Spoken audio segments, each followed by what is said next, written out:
ମୋ ନାଁ ମହେଶ୍ୱର ବେହେରା। ଏଇ ଆନନ୍ଦ ସେବା ସଦନର ସମ୍ପାଦକ ଅଟେ। ଆମର ଏଇ ପ୍ରୋଗ୍ରାମ ପ୍ରାୟ 10 ବର୍ଷ ହେଲାଣି ଆରମ୍ଭ ହେଲାଣି, କିନ୍ତୁ ଏହା ଧୀରେ ଧୀରେ ବଢୁଛି।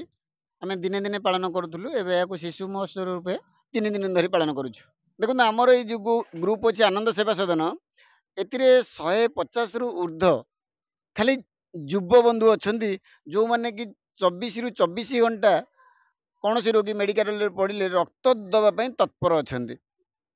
ଆମେ ଗୋଟିଏ କଲରେ ଯାଇ ରକ୍ତଦାନ ପାଇଁ ମେଡିକାଲରେ ପହଞ୍ଚି ପାରୁ ଯେକୌଣସି ରୋଗୀ ପାଖରେ। ଯୋଉ ଆନନ୍ଦ ସେବା ସଦନର ମୁଁ ଏବଂ ମୋର ସମସ୍ତ ସାଥୀ ମାନଙ୍କର ଲକ୍ଷ୍ୟ ହେଲା, ଆମେ ସେଇ ଗୋପବନ୍ଧୁଙ୍କର ଆଦର୍ଶରେ ଅନୁପ୍ରାଣିତ ମାନବ ସେବାକୁ ଆମେ ଆମର ବ୍ରତ ରୂପେ ଗ୍ରହଣ କରିନେବୁ ବୋଲି ଶପଥ ନେଇଛୁ ସମସ୍ତେ। ଆମର ଏଇ ଯୋଉ ପ୍ରୋଗ୍ରାମଟି ଏଠି ହଉଛି, ସାଧାରଣତନ୍ତ୍ର ଦିବସ ଉପଲକ୍ଷେ ପ୍ରତିବର୍ଷ କରାଯାଉଛି ଏବଂ 3 ଦିନ ଧରି ହଉଛି। ସେଥିପାଇଁ ଆମେ ଏହାକୁ ଏଇଟା ବିଶେଷ କରି ଶିଶୁମାନଙ୍କର ଭବିଷ୍ୟତକୁ ଗଠନ କରିବା ପାଇଁ ଓ ସୁଦୃଢ଼ କରିବା ଲକ୍ଷ୍ୟରେ କରାଯାଉଛି। ତେଣୁ ଏହାର ନାମ ରଖାଯାଇଛି ସାଧାରଣତନ୍ତ୍ର ଦିବସ ଶିଶୁ ମହୋତ୍ସବ। 3 ଦିନ ରାଜ୍ୟର ବିଭିନ୍ନ ପ୍ରାନ୍ତରୁ ଏଠି ଆସି ଶିଶୁମାନେ ତାଙ୍କର ପାରଦର୍ଶିତା ପ୍ରଦର୍ଶନ କଲେ। ଆଜିର ଅତିଥି ଥିଲେ ଆମର ଓଡ଼ିଶା ଗ୍ରାମ ବ୍ୟାଙ୍କର ଆଞ୍ଚଳିକ ମୁଖ୍ୟ ସୂର୍ଯ୍ୟ କୁମାର ରଥ, ଅନୁମ କୁମାର ପରିଡ଼ା, ଯିଏକି ଆମର ପିପିଲିର ସମାଜସେବୀ ଏବଂ ଜଣେ ଓକିଲ, ବୀଣା ଷଡ଼ଙ୍ଗୀ, ଆମର ପ୍ରିୟ ସରପଞ୍ଚ ହିରଣ୍ମୟୀ ମହାପାତ୍ର ଏବଂ ଶହୀଦ ଦେବାଶିଷଙ୍କ ବାପା ଆମର ମଧ୍ୟ ନିରଞ୍ଜନ ସାହୁ, ଜ୍ୟୋତ୍ସ୍ନାରାଣୀ ବେହେରା, ସୂର୍ଯ୍ୟକାନ୍ତ ପ୍ରଧାନ, ଏସବୁ ମହାନ ବ୍ୟକ୍ତି ଆମର ଆଜି ଅତିଥି ଥିଲେ। ଦିନେଶ କୁମାର ପ୍ରଧାନ।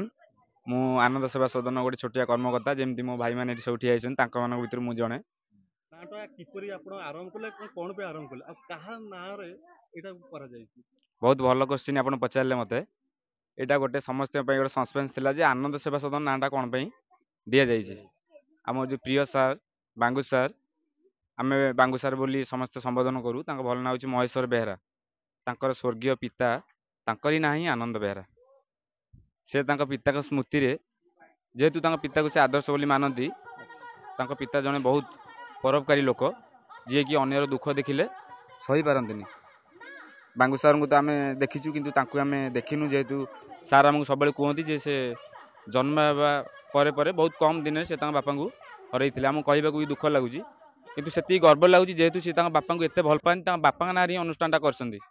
ଧୀରେ ଧୀରେ ଆମେ ବି ଏଇସବୁ ଜିନିଷ ଜାଣିଲୁ ଏବଂ ଆମ ସାଙ୍ଗସାଥିମାନେ ଜାଣିଲେ, ଏମିତିକି ଆମର ଏଠୁ 150, 200, 500 କିଲୋମିଟର ପର୍ଯ୍ୟନ୍ତ ମଧ୍ୟ ଆମର ଭାଇମାନେ ଅଛନ୍ତି ଆମକୁ ସପୋର୍ଟ କରିବା ପାଇଁ। ବେଶୀ ବଡ଼ ବଡ଼ିକି ଆମେ କହୁନୁ, ଯେକୌଣସି ଜାଗାରେ ଯେକୌଣସି ପରିସ୍ଥିତିରେ ରୋଗୀଟେ ଥିଲେ ମଧ୍ୟ ଯଦି ସେ ଆମକୁ ଟିକେ ବି ମନ ପକାଇ ଆମକୁ ସହିତ କଣ୍ଟାକ୍ଟ ବି କରେ, ବିଶେଷ କରି ବ୍ଲଡ଼ ଦାନ କ୍ଷେତ୍ରରେ ଆମେ ନିଶ୍ଚିତ ସହଯୋଗ କରୁଛୁ। ମୋ ଭାଇ ଅକାଳ ବିୟୋଗ କରିଛନ୍ତି, ସେଥିପାଇଁ ତାଙ୍କର ଗୋଟେ ଛୋଟ ଝିଅ, କେମିତି ସିଏ ଆଗାମୀ ଭବିଷ୍ୟତ ତାଙ୍କର ଗଢ଼ିବା ପାଇଁ ଏ ସହାୟତା ରାଶି ସିଏ ରଖିଛନ୍ତି। ସେଟା ମୁଁ ତ ଜାଣିନି ଆଜ୍ଞା। 10,000 ଦେଇଛନ୍ତି, ଆଉ ଫିକ୍ସ ଡିପୋଜିଟ୍ ଏଇଟା ମାରିଛନ୍ତି ଆଜ୍ଞା। ଆନନ୍ଦ ସେବା ସଦନ ରକ୍ତଦାନ ବି ଏଥିରେ ମୁଖ୍ୟ ଗ୍ରହଣ କରିଛନ୍ତି। ତାପରେ ଆନନ୍ଦ ସେବା ସଦନ କହିବାକୁ ଗଲେ ସମସ୍ତଙ୍କୁ ନେଇକି ସେ ଚଳିଛନ୍ତି। ଏବେ ପାଖରେ ଆମର ଏବେ ଗୋଟେ ମୋର ଖାଲି ଏତିକି ସହାୟତା କରିନାହାନ୍ତି, ଏବେ ପାଖରେ ଆମ ଗୋଟେ ଗାଁ ଗୋଟେ ଜଳି ଯାଇଥିଲେ 15ଟି ପରିବାର, ସେଥିରେ ବି ସିଏ ସାହାଯ୍ୟ ସହଯୋଗ 15 ଦିନ ପାଇଁ ଦେଇଛନ୍ତି।